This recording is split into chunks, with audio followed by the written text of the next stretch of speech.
And in Miami, another scare in the skies. A pilot suffering a medical emergency in the middle of a LATAM Airlines flight from Miami to Santiago, Chile, Monday. There were 3 pilots on board when the flight diverted to Panama. The airline saying the crew tried saving the pilot's life mid-flight. Medical teams standing by when the plane landed, but the pilot died. LATAM said that pilot had been with them for 25 years. The information on this YouTube channel is not intended or implied to be a substitute for professional medical advice, diagnosis, or treatment. All content, including text, graphics, images, and information contained on or available through this channel, is for general information purposes only. This channel makes no representation and assumes no responsibility for the accuracy of information on or available through this channel, and such information is subject to change without notice. You are encouraged to confirm any information obtained from or through this channel with other sources and review all information regarding any medical condition or treatment with your physician. What's going on, guys? Pistol Packin' Pilot back with another video that I do not want to be making, yet here we are. It happened again. A LATAM Airlines captain, Ivan Andauer, age 56, had a hydraulic pump failure. That's right, full-blown cardiac arrest while on duty. Not to worry, though. The media has told us this is a very rare occurrence. We are going to examine exactly how rare of an occurrence it is and find out what happened. Stay tuned.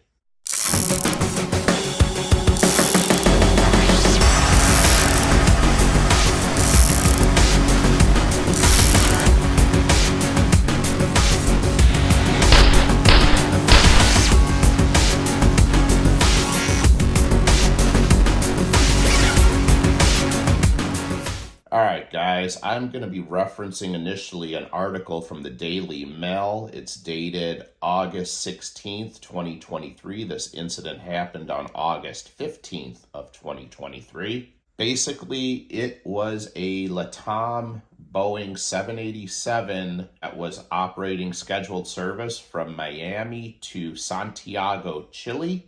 Ivan Andauer, age 56, was the captain of Flight 505 from Miami to Santiago when he started feeling unwell. Imagine that. You're the first officer and your captain says, "Hey, I'm not feeling real well. I'm going to go use the lav." Not a big deal. Shit happens, literally. But then several minutes later, imagine as the first officer, one of your flight attendants calls you and she says, "The captain appears to have died in the toilet." That's exactly what happened, guys. He collapsed in the toilet. 2 co-pilots took control. First of all, they're first officers, not co-pilots, but that's neither here nor there. Took control of the aircraft and landed at Tocumen International Airport, where paramedics provided first aid to Andauer, but he was pronounced dead. So why were there 2 first officers on board? Pilots can only fly for 9 hours, at least under U.S. regulations. After 9 hours, you have to incorporate an additional pilot, otherwise known as an IRO, or International Relief Officer. So on flights over 9 hours, generally what happens is the captain will get up, go to crew rest, and the second first officer will come into the flight deck to sit at the controls with the original first officer while the captain goes and takes a nap. And then they may swap out and the first officer may go back and rest and the captain comes back, and just generally workload management to make sure that everyone stays rested. And then prior to landing, that international relief officer goes back to crew rest or goes back to first class, and the original first officer and captain are the ones who land the aircraft. A registered nurse identified only as Isidore on social media said she joined another nurse and 2 doctors in an attempt to revive Captain Andauer after he suffered symptoms related to a cardiac arrest. While she says the crew did their utmost to try and help, she claims the improvised medical team did not have the necessary or sufficient supplies to resuscitate him. So what is she talking about? Well, there's emergency equipment that's required to be on board. Again, this was an international airline that was not registered in the United States. So there's certain medical supplies that are required to be on board. Things like a AED or automated external defibrillator, certain advanced medical supplies for healthcare professionals who may be traveling as passengers are able to use. I'm not quite sure what they had or they didn't have. There's also certain exceptions that allow you to be missing certain supplies for a certain number of days. So let's suppose there was an issue with the AED. You may be able to MEL that item or defer it, which is basically a way for you to say, yeah, we know we're supposed to have it, but the FAA allows us to have this broken or missing for up to 10 days to allow the airline time to replace it. So they may have had something like that deferred or MEL'd. Even if they would have had those supplies, though, would it have made a difference? Maybe, maybe not. Isadora said, unfortunately, we didn't have the necessary or sufficient supplies to perform a good resuscitation. LATAM needs to improve the issue of protocol in case of health and medical emergencies like this, where lives can be saved, but the resources are needed. It is not clear what supplies Isadora was referring to. LATAM has been contacted for comment. Another unnamed female passenger said the flight departed Miami around 11 p.m. before one of the co-pilots requested medical assistance. After 40 minutes, the pilot asked us if there was a doctor on the plane. We didn't know what happened there, she said. The woman said a flight attendant asked passengers if anyone had items used for people who are insulin dependent. They told us we were going to land because the pilot felt sick. And that's exactly what they did, guys. The first officer declared the emergency and the aircraft was diverted to Panama City. It did not continue on to Santiago, Chile, obviously. Passengers were booked into area hotels and they resumed their flight Tuesday afternoon. Captain Andujar was a Chilean Air Force pilot before he joined LATAM. He was married to Veronica Andujar, who passed away in 2017, and they were parents to a daughter, Sophia. LATAM stated, at LATAM, we are deeply moved by what happened, and we extend our most sincere condolences to the family of our collaborator. We are deeply grateful for his 25-year career and his valuable contribution, who has always stood out for his dedication, professionalism, and commitment. Perhaps if they were so grateful, they should have allowed their pilots to choose whether they wanted the Kool-Aid or not. We know that is not the case. They were required to take the Kool-Aid. But not to worry, because our mainstream media says this is a very rare occurrence. If you Google this, you will find articles from mainstream media sources that say this is not a common occurrence. Let's find out exactly how common this is or isn't. But before we do that, I am going to play you the audio of the LATAM incident. I have the ATC conversation courtesy of VAS Aviation. Victor from VAS Aviation always does a phenomenal job. I am going to link his video down there in the video description, but this is the actual ATC audio of the first officer talking to Panama City controllers after they declared the emergency for Captain Andujar's passing. En Chile 505, siga. En Chile 505 tenemos una emergencia en a bordo, solicitamos descender y proceder al borde documento para irnos a Panamá, al aeropuerto de Panamá. En Chile 505, descienda para 10.000, vuelo directo Pedro Tecumen. 10.010, directo Tucumán.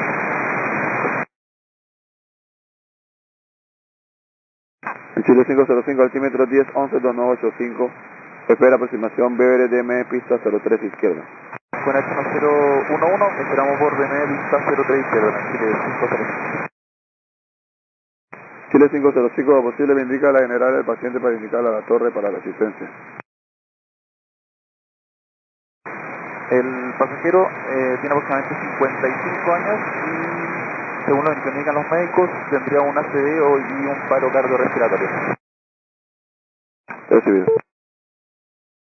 En Chile 505, descienda para 6000.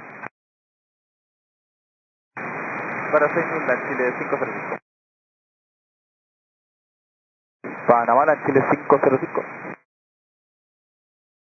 En Chile 505, siga. Sí, según lo que nos indica el médico a bordo, si fuera posible coordinar una ambulancia de alta complejidad para el río.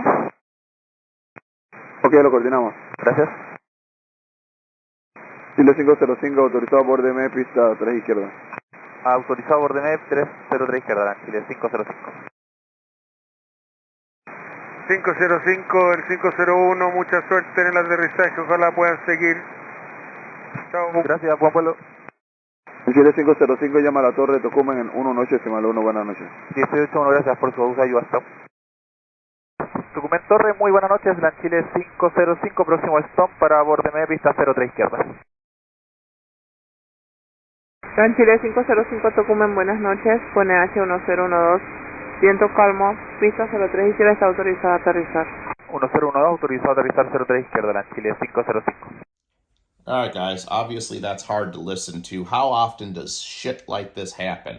If you've watched any amount of my videos, you already know the answer to that. But if that is your first time on this channel, thank you for being here. If you're not a subscriber, if you click that subscribe button and the bell notification, it really does help support the channel and the content that I try to bring to you. That being said, what would you say if I told you this was the third time this week? That's right, 3 dead pilots in 1 week. Does that sound extremely rare to you, like our mainstream media says? On Thursday, August 17th, India's LCC, which is a low-cost carrier, Indigo Airlines pilot scheduled for a flight from Nagpur to Pune, experienced a sudden loss of consciousness and collapse at the boarding gate and then died at the hospital. Sources indicate he was swiftly transported to a hospital, but they, of course, were unable to save him, and he was pronounced deceased. We express our sorrow over the unfortunate demise of one of our pilots at Nagpur today. He fell ill at Nagpur Airport and was promptly transported to the hospital, but sadly he succumbed to his condition. Our hearts go out to his family and close ones during this difficult time, conveyed the airline in an official statement. That's one. How about SpiceJet? SpiceJet pilot declared dead. Senior pilot who operated the very first flight in 2003 and was presently employed by Qatar Airways died while traveling as a passenger from Delhi to Doha on Wednesday morning. The incident occurred aboard Qatar Airways flight 579, which had to divert to Dubai due to the pilot's medical emergency. Unfortunately, despite efforts, the 51-year-old pilot could not be saved. Oh, my mistake. He was 51. He already lived a long life. Ripe old age of 51, guys. Guy that's obviously in good health. He's a pilot, 51 years old and gone. The pilot had an extensive career with Alliance Air and spent 17 years at SpiceJet. He notably commanded SpiceJet's inaugural flight, which was from Delhi to Ahmedabad on May 23, 2005. Last year, he transitioned to Qatar Airways, where he was piloting the Boeing 777 aircraft, revealed sources to SpiceJet. A colleague who had known him for a long time mentioned he was in excellent physical condition, and his unexpected passing has deeply shocked everyone who was acquainted with him. That's 2. And you guys know the 3rd. We just talked about that. Captain Andujar from Latam Airways. That was on his way to Santiago, Chile. So 3 in 1 week, guys. How rare is that? I don't know. I mean, that's If you think about it, that's essentially one pilot every other day. So that doesn't sound very rare to me. But mainstream media says it's rare, so people don't do their own research. We, as American people, have allowed ourselves to lose our God-given ability of critical thinking. It still boggles my mind how many people ran out and took the Kool-Aid just because they were told to. They ran out and they took this experimental drug. And again, I'm not a medical professional. This is not medical advice. Please do not think this is medical advice. Always consult your licensed healthcare professional. There's the medical disclaimer to appease the gods on YouTube. It blows my mind how many people sold out just because their airline or their employer or some government bureaucratic agency or some politician on TV told them to do so. I cannot wrap my head around the fact how so many people have allowed their lives to be controlled by other people that they don't even know, knowing that it could very possibly result in their early departure, which is exactly what happened to 3, not 1, not 2, but 3 pilots this week. Thanks for watching, guys. I am the Pistol Packing Pilot, and I am out. See ya.